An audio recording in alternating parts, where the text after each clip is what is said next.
अस्सलाम वालेकुम। आज का हमारा सब्जेक्ट है उर्दू और टॉपिक है बात मानो।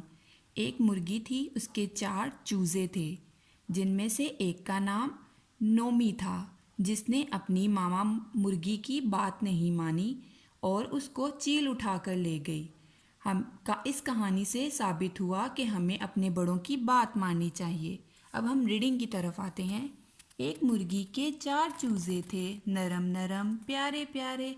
एक चूजे का नाम चूचू था, एक का नाम मानी, एक चूजे का नाम मोती और एक का नाम नोमी था। वो खुश खुश अपनी अम्मी के आगे पीछे दौड़ते, उनके ऊपर नीचे छुप जाते, डरबे के अंदर और बाहर जाते, अम्मी के पास दाने खाते। Next page. चूचू का रंग पीला और काला था, मानी का रंग लाल और पीला था, नोमी सफ़ेद रंग का था और मोती का रंग काला था। एक दिन मुर्गी ने बुलाया चूचू, नोमी और मोती बोले, जी अम्मी। मानी नहीं बोला, आगे जाता रहा। फिर मुर्गी ने कहा, मानी पास ही रहो। मानी ने बात नहीं मानी, चील उठा कर ले गई।